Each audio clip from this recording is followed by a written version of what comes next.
Metroid Fusion is a 2002 Game Boy Advance game in the practically redundant dimension genre of Metroidvania. It focuses on Samus Aran, a beloved and iconic heroic figure from the sprawling empire of Nintendo products that it uses to petition us, the consumer, to tolerate this company and to not drag its billionaire owners into the streets and eat them. Describing Samus Aran is a challenge in that you either already know her and anything I say is already obvious, or you need a quick descriptor of a character that many people have a micro PhD in. That's complicated further because you can view Samus as a really interesting character from a science fiction setting with a host of fascinating ideas that relate to her existence and experience, but you could also very easily see absolutely none of those things if you just experienced her by playing Metroid games. In the most surface experience, these games present Samus, who is a stoic, voiceless, alien-fighting badass dressed in power armor that hides all signs of femininity and expression, right up until the very end, where if you've been a very good player, she takes off all of her clothes and shows you a conventionally hot lady wearing a latex bikini. Formative, but not exactly feminist hypertext, I tell you what. I want to talk about Samus around Pride Month because I love the character, as a queer heroic character whose games are consistently very good, not you, other M, and yet, for all that, it seems to me the most obvious and interesting way to interpret the character is nonetheless something that you have to get people to come to you on. I can't just say Samus Aran is an obviously queer character because of non-queerness being baked into our society at its most structural level. People are very good at ignoring the signifiers of probable or possible queerness, and the result is a vision of media analysis where any chance of doubt is treated as a certainty, because a character being queer is the least likely possibility in all cases.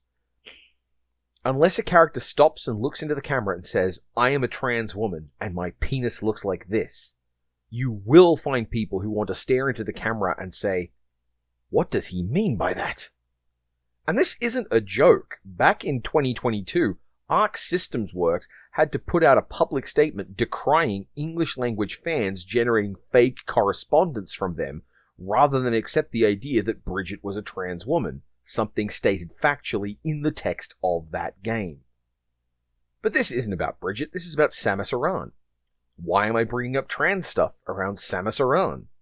Well, because back in 1994, Hirofumi Matsuoka, a designer of Metroid, said in a comment that was probably a joke that Samus was trans. That's not the term he used, because it was 1994, and it was Japanese. And I don't want to use the actual term he used. This isn't something that's stated in the text of the game, but that makes sense because Metroid is not a franchise where we ever have any reason to see Samus Aran controlling something with her genitals. That puts it in company of a lot of other games, in fact. There are some games where characters control things with their genitals, but the less said about Mass Effect, the better.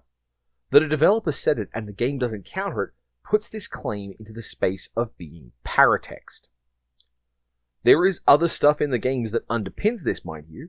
Particularly, we see that Samus self-augments, her body is heavily medically altered, and that the culture she's from doesn't have people like her who were not born live like she was, meaning that it's entirely possible that she didn't have the same birthing or gendering in her upbringing that we have in our societies. If she was never assigned a gender at birth, then it's actually pretty challenging to call her cis. See, this is a thing about trans. It is a term that has a pretty well-handled usage and meaning, not just in gender, but also in chemistry. When used in reference to gender, it means someone whose gender does not comply with the gender they were assigned at birth. We borrowed the term cis from chemistry to reference something that is not trans. Cis is not by any measure a slur against anyone, but its use has definitely made some people react like it is. It's because people who dislike the term cis are usually expressing distrust for having a descriptive label used to refer to an element of themselves they want to remain completely unexamined.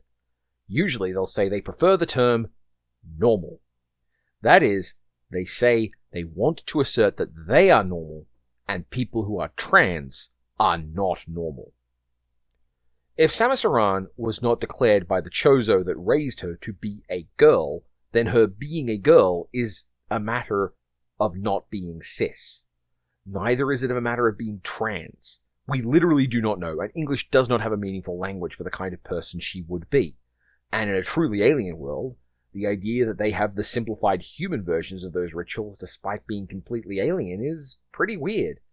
I really like the idea that Samus is neither. Of course, good luck finding that out from the games proper. This creates a kind of invisibly queered character where all the sorts of things that make her interesting are very rarely present in the text, but they are nonetheless very important to the fans who love her. And to me, I think this is really cool. Metroid Fusion is notable for being the first game in the franchise that I've played in which Samus has a voice, and it introduces a second and kind of third character for her to engage with, Adam, the voice in the computer. It's modelled on Adam, a character from her past, about whom we don't need to concern ourselves because that game was bad and nobody cares. These characters have a largely professional relationship that nonetheless, some people seem to think was a signal that actually maybe Samus was in love with Adam. The society in which we live is heteronormative in ways such that it's more believable to people that Samus wants to fuck a computer than that she might want to fuck nobody. This is, of course, because of the semiotics. Semiotics, oh yes, eventually I had to get around to it. Semiotics is the study of signs and signifiers, something you'll hear about in nearly every communication class. Without launching into the long-form lecture, it boils down to this. An idea is created by one person, transmuted through some medium, and then interpreted by another. Of course, things get more complicated. There's talk of target audiences, the nuances of communication, and the way that mediums shape messages. But for now, let's keep it simple. Think of it as a relationship between an encoder and a decoder. The encoder, the person crafting the message, structures it in a way that makes sense to them, but crucially as something another person can decode. We don't typically send messages we expect only we will understand, unless of course we're in a time travel story, in which case that absolutely rules. Likewise, the decoder, the person interpreting the message, does so with the assumption that it's meant to be understood. You don't usually try to decipher the static when you untune your television, or I guess because you don't do that kind of thing anymore, the static that comes through your speakers, as if it is some secret transmission. We have ways of signaling when something is meant to be decoded. That's part of the process. Semiotics at its core thrives on shared understanding, trust, and ambiguity. Take something as simple as describing a kiss. I could just say two characters kissed, and that's one way to convey that fact. But if I say they Frenched, or snogged, or sporgled, each term carries a different weight, an extra nuance, an implication. And with each variation, the group of listeners who truly understands it narrows. For instance, I doubt anyone here knows what a sporgle is because I just made it up.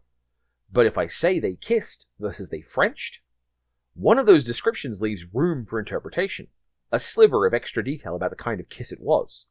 On the other hand, one is very clear about what happened to people's tongues.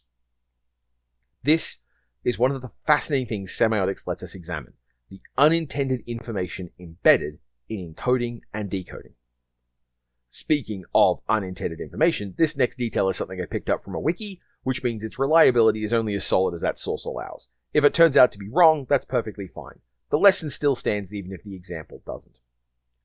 Here's a specific example of the kind of complications we get in examining Samus Aran as a character who has been encoded, decoded, then re-encoded across multiple games and multiple teams and even multiple languages. Metroid Fusion brings us a great example in the way that Adam, that computer I mentioned before, calls her lady. In English, Samus reacts to it in a way that's layered. She doesn't like it, but at the same time, maybe she does, just a little. She doesn't want him calling her that, yet she isn't going to stop him either. That's in contrast to the Japanese dialogue, where her dislike is very straightforward.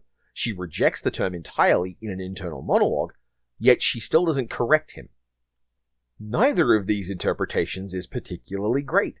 In both cases, a man calls a woman something she doesn't want to be called, and she ultimately lets it stand.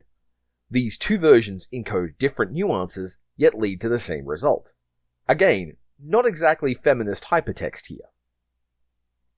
With that foundation set, now that you've got a handle on encoding and decoding, I want to shift to something different. And yes, I promise this is still about Samus Aran. What I want to explore here is the visibility and tangibility of queerness, a kind of hierarchy of queer obviousness. Every step of this concept can get more complex, but for now, I'm giving you a streamlined, simplified version. The most obvious form of queerness, in my opinion, for a thing that's obviously demonstrable, are characters being homoromantic. Showing a character expressing a romantic interest in another character is something we have a wide and deep language for. Love letters, blown kisses, winks, flirts, teasers, that stuff is all pretty clear. Since we have the language for romance, we have the language for gay romance. That's mostly about who is getting the romantic attention. There's more specifics, more in-group stuff, like how a culture of gay repression has led to a secondary language for flirting, but that is more ways to be more specific, to represent more kinds of homoromantics more specifically. Next up, there's homosexuality. This you almost get as a package deal. Typically, there's an assumption that if a guy is shown interested in kissing another guy, he's probably into doing more with that guy, because allosexuality, a native interest in sex, is a strongly assumed default. More on that later. But then things get more complicated when we move from permutations of who you want to kiss to who are you. Transness isn't inherently obvious, especially in sci-fi and fantasy worlds. In mainstream media, trans characters are often framed through a single, narrow archetype, a specific form of transness with one expected gender presentation. And it's overwhelmingly often a trans woman, and she's overwhelmingly often a bit awkward and also so brave. That's not really representation. It's more like forcing one model of trans identity into a box and then making it stand for everyone in every trans experience.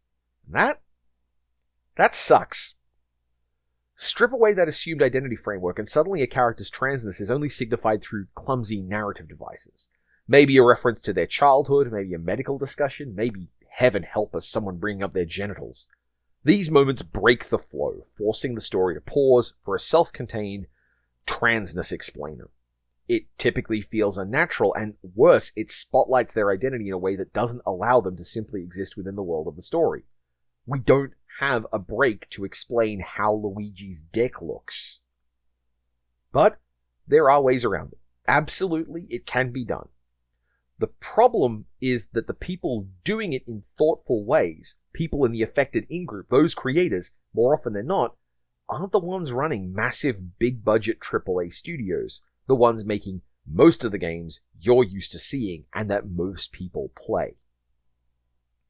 The next step of obvious down is where things don't even have a common signifier. How do you express asexuality or aromanticism in a character? Huge chunks of story show characters not having sex. There are entire stories about characters who don't express any romantic affection. In most video games, having sex isn't even an option, and in only a marginally smaller group, having a romance isn't an option. A character like Samus, who is shown only ever acting in a crisp, professional, often even wordless way, is not a character who necessarily is asexual or aromantic, because we've never seen her in games in any kind of context where such a professional character would consider such interactions. Even if someone in one of those games were trying to flirt with her, we know she'd shut it down because she has more important business to attend to. But that's not what we're shown. That's what we're not shown. This is just something that asexual and aromantic communities have had to endure from those of us nearby but outside when the conversation around their presence in media comes up. Because there are ways to do it, and indeed, Metroid Fusion presents a perfectly good example of an asexual Samus Aran. But then, making that text, making that explicit to the game is hard because, culturally, so much work is done to render such characters completely invisible. All of this is to say that it's hard to get past the point that while it's paratextually stated that Samus Aran is trans, there's nothing in the games to support it. Samus Aran probably isn't trans. But she's also, because there is no default here, just as probably not cis. And neither is Mario.